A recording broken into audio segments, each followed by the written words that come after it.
Alright, just like when you first studied the sines and cosines, those functions looked really strange, and you had to slowly learn its properties, right? So the first few things that you did was you had to memorize some special values. You also had to know the graph. And once you know the graph, then you have to also learn some identities that they enjoyed. And then you also had to learn how to use them, right? Same with the Bessel functions. We just started learning Bessel functions, and I gave you the most important understanding, which is, it's like if you have a sinusoidal wave that's spreading radially, right, so that its energy is same on every circle, then because amplitude squared is proportional to the energy, if the radius doubles, then the length is doubled, so you need the amplitude to reduce by square root of 2 to have the same energy density for every point here. And that means that such a sinusoidal wave that's expanding radially would be having the amplitude to go down like a 1 over square root of r, right? And that's basically what Bessel functions are, with additionally some strange things happening at 0. But that's basically the idea. So once you had that idea and then some pictures of that, now we want to learn some properties, some identities. And notice that I usually don't write any notes, but I had to bring notes today because it's getting harder, basically. Yeah. It's to a point where I can't remember everything. I have to actually write things down. All right, so the first identity I want to show is that x to the n, j and x, if you differentiate this, it's going to equal to x to the n, j n minus 1, x. Okay, and then b, if you have x to the negative n, j n x, and if you differentiate this, you're going to get negative x to the negative n, j n plus 1 x. Okay? Now let me prove that. For that, I need the formula for the Bessel functions. So, proof of A. And the reason I'm not doing part B is, first, it's very similar to A, and second, it's one of your homework problems. So you can try it. Okay? So we start with the JNX power series formula, which is, we just drew it, right? It's k from 0 to infinity, negative 1 to the kth power, k factorial. I put gamma of k plus n plus 1, but since n is an integer, we don't need the gamma functions. We will just use the fact that if it's an integer plus 1, this is same as that thing factorial, right? So we're going to use that and replace the second part as the factorial rather than the gamma function. I mean, in the formula that I just showed you before had a gamma function here, but I'm just going to use the factorial. Okay, and then there's the x over 2. And then one thing that we learned while actually trying to solve one of these Bessel functions was that it's usually all the even terms become 0 or the odd terms become 0 or something like that, right? So the powers of x actually increases by 2 every time. So it's not just k, it's actually 2k. And then this j and x would have its very first term starting with x to the n to some number in front. So we know that it should be plus n. All right, so knowing things like that can help you to remember that. Not that I'm not going to give this to you or on the exam. I'll give you this formula, so you don't have to worry about it. But let's say you're given this and you have to show this identity. How do you do it? Well, just calculate. That's all you do. So first of all, what you want to do is you want to multiply x to the n to j and x. And see, x to the n is same as x over 2 to the nth power times 2 to the nth power, right? So I can rewrite the right side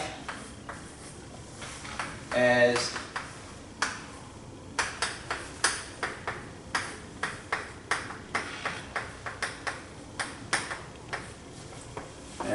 x over 2, 2k plus n times x over 2 to the nth power times 2 to the nth power. Because I'm multiplying x to the n and I'm rewriting x to the n as this thing. So it looks like that. But then since these two bases are the same, I'm just going to rewrite this as 2n times 2 to the n. Is that okay? All right. Hopefully that's okay. It's a very straightforward calculation. The only thing that you have to do is just be patient and pay attention to these little parts. All right, so now we have to differentiate both sides. And see, the left side is the derivative of this one, so I just have to differentiate the right side and show that it's same as x to the n, j n minus 1. But then, see, the only place where this thing depends on x is right here, right? So let's think about the derivative of x to any power. So if you have x to the m prime, what's that? mx m minus 1, right? Okay. What if you have x over 2 to the nth power prime? What's that? X over 2 m minus 1, but there's a chain rule, right? So x over 2 has to be brought outside and you have to differentiate, so times. Come on, why are you so... 1/2. Yeah, all right. Times 1/2, right? And then therefore, if this m is just some number, and it could very well be this thing, right? So if I have x over 2, so 2 times k plus n, see, I just factored the 2 out and I rewrote this. That's, Yes? you need to add m in the second line. Where? Because derivative of, This is the inside function, right? yeah, So if you pull that outside and differentiate, it's just 1/2, right? but you need to time m. No, there's no m. Is it? But the first line should be. Okay. Let's just do it for squared, okay? Let's see what this is. This is x squared over 4, right? Yeah. So that's x over 2. Do you agree? Yeah. Is that right? Okay. But if I use the above, it says x over 2. Oh, this m, sorry. Yeah. Okay. And let's compare the second Yeah. two lines. What was I doing? I wasn't paying attention. All right, good. Thank you. Yeah. All right. Because of this m up here, Yeah. right? Yeah. Okay. So you have 2 times k plus n, x over 2, 2k plus 2n minus 1, right, times 1/2. Is that right? Okay. And then 1/2 and 2 cancels out. Okay? So that's going to be our derivative. So that means that x to the n j n x prime is going to equal to sigma k from 0 through infinity, negative 1 to the k. This k plus n will be there.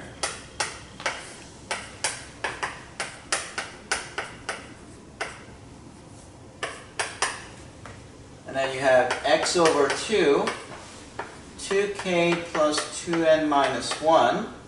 The 1/2 is gone, but then there's the 2n, right? There's the 2 to the nth power. And then now you see, what is k plus n and k plus n factorial? They have the same common factor. If you cancel this out with this one, what do you end up with? 1 over k plus n minus 1 factorial. Yes. So k equals to 0 through infinity, negative 1 to the kth power, k factorial, k plus n minus 1 factorial. Okay. And we're going to reverse this thing. So we're going to do the opposite. So we're going to take 2 to the n and x over 2 to the nth power away, and bring the x to the n outside, which will make this one be x over 2, 2k plus n minus 1. So one of the n's is now, so I put the x to the n and over here, and that gave us the 2 to the n, but now I'm taking that away, back to the outside of the sigma. Okay. Is that okay, or are you still trying to follow? Not if you got it, or is that okay? All right. Okay. Good. So now, if you think about what this is, just put a parenthesis around n minus 1 and compare it with the original formula. So if you compare this much with this original formula, what's the only difference? N minus 1. Yeah, n has become n minus 1, right? And therefore, this must be j N minus 1. n minus 1 x, so, which is what we wanted to prove. Okay, so that's the. Okay. So once you have the identity, and the second one is very similar. If you try it, you'll see basically the idea is the same thing.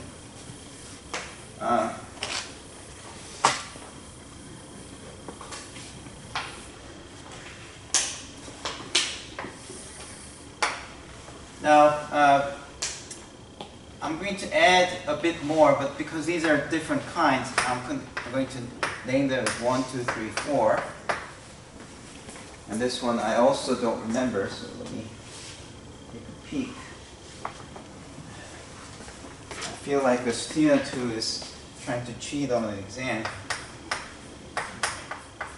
This should be all in my head, but oh well.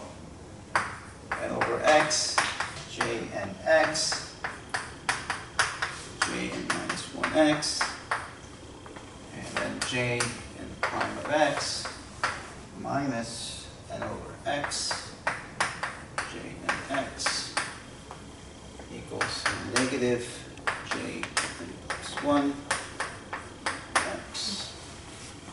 Okay, and then 2jn prime of x equals to jn minus 1x minus jn plus 1x. And then 2n over x, jnx is equal to jn minus 1x plus jn plus 1x.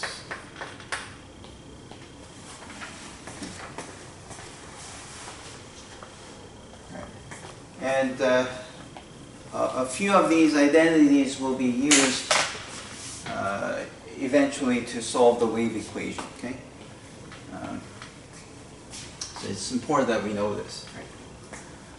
Okay, so for this first identity, all you have to do is, so proof of 1, all you have to do is just rewrite this by applying the product rule over here. So if you put the product rule, it's let's differentiate the second one first. So it's x to the n jn prime of x plus n times x to the n minus 1 jn x, right, equals to x to the n jn minus 1x.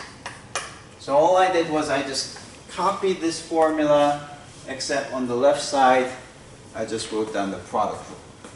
You all know the product rule, right? F prime g plus g prime f. Except that I reversed the roles. Okay, then we're almost there. What should I do to get this result? Just divide everything by x to the nth power, right? So if I divide everything by x to the nth power, then x to the n over x to the n is just jn prime of x plus 1 of the x. Everything will cancel, but this is one more x than the top, so you end up with n over x jn x equals to jn minus 1x. And then proof of 2. How would that go? Just rewrite this one. Okay? So you apply the product rule over here, and this time you multiply by x to the nth power, you get exactly this. Okay? Yeah. Same, but use b. All right, proof of 3.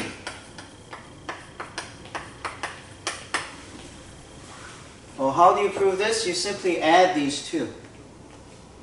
If you add these two, jn prime adds to get this one. So simply 1 plus 2 gives you 3. Simply adding them gives you that. These cancel, right? And then you get this minus this. Right? This, because of this minus sign, when you add them, you get this minus that. So it's a simple addition.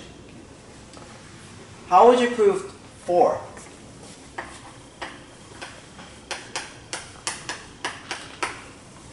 How do you prove 4? First one minus second.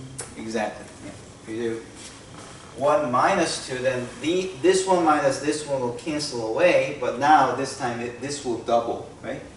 So you have 2n over x, jn x on the left side, and then if you do this minus this one, minus is plus, so you end up with a plus. So this gives you 1 minus 2 gives you. That's it. So these are very simple to prove. As soon as you do this complicated calculation with the sigmas, once you have these, then these all follow. All right. Now, there are some important consequences .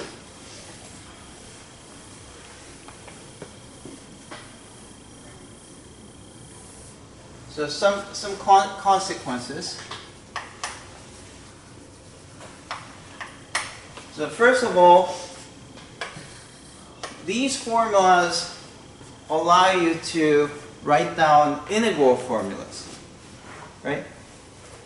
So, for example, if you wanted to know what's the integral of x times j 0x dx, what does this say? Well, you can just integrate both sides, right? If you integrate both sides, the right side, integrate both sides with n equals to 1. If n is 1, you get exactly this. Do you agree?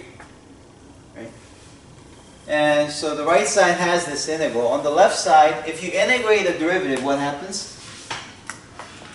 They're opposite operations, so they cancel, right? So what do you end up with? You get exactly this one, with n equals to 1, right? So you end up with x times j1 of x, and don't forget the plus c.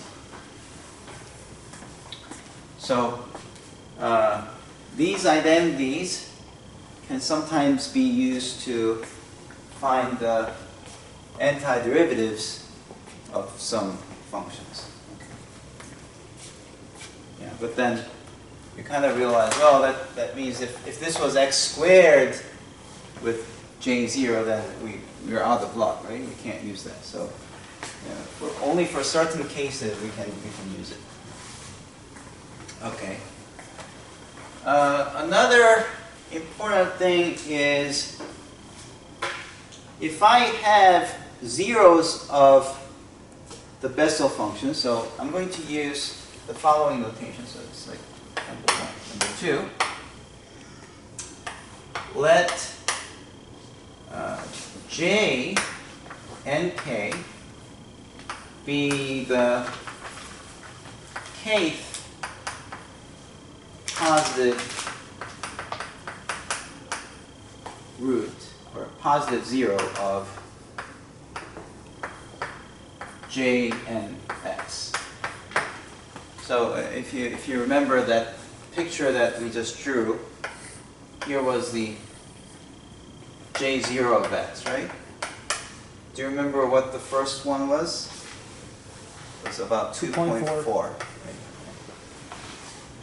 Next one was about 5.8, was it? 5. To look. 5.5, thank you, yeah. 5.5. So this one is going to be called J01, which is the first 0 of the Bessel function of order 0. And this one will be called J of 02. Okay?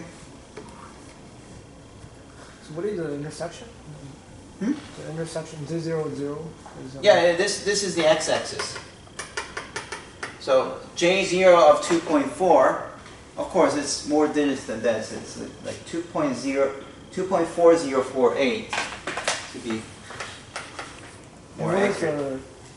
The 0?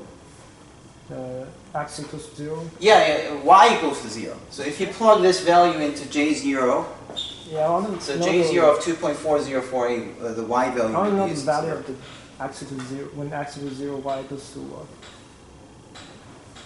Oh, if you plug in 0, is it a big number or just a...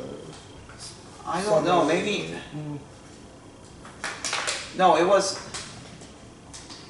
Sorry, I would guess it's 1. I have no idea, sorry. Okay.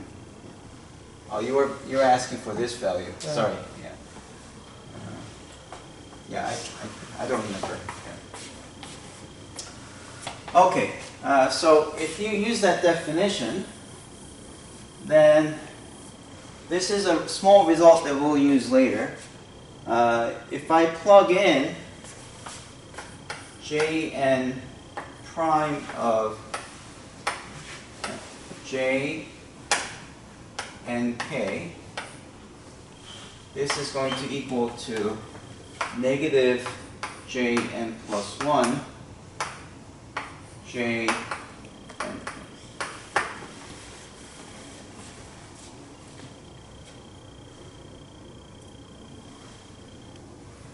That's immediate from here, right? Because if you plug in j and k, j and k, j and k, what's jn of j and k? We just said that value is 0, right? The y value is 0 there. So that's going to vanish, and the only thing you have is this equal to that. Okay? So this identity can be used to say what's the value of the derivative of the Bessel function at the zeros. Okay? It's saying that if x is one of the 0 points, then the value of the derivative is negative of the next order Bessel function at that place. That's an interesting identity that we'll make use of later. Okay. And then this last one, number 4, can be actually used this way. You can subtract this to the other side and say Jn plus 1 of x is equal to 2n over x Jnx minus Jn minus 1x. And what this gives you is, it's like a recursion. If you know J0 of x, and you know the J1 of x, right? Then you can use this to use this formula to figure out what J2 of x is. You can express J2 of x using J1 and J0. So let's see what that is. J2 of x, that's when I plug in 1 into n, right? That's going to equal to 2 over x J1x minus J0 of x. What's J3 of x? Well, J3 of x would be when n is 2, so it would be 4 over x J2 of x minus J1 of x. But then J2 of x is this, right? So I can plug that back in here.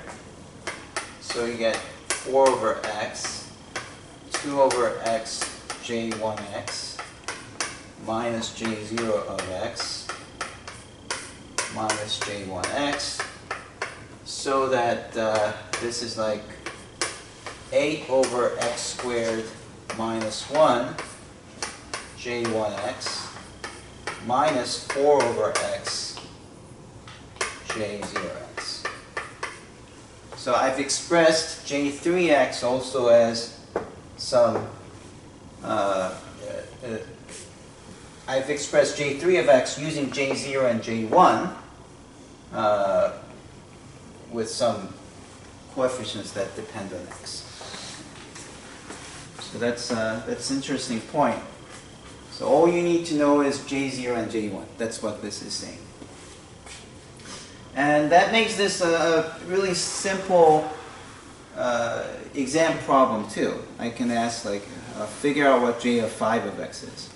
Just have to do this 5 times or 3 times, something like that. Yeah. And you can figure this out.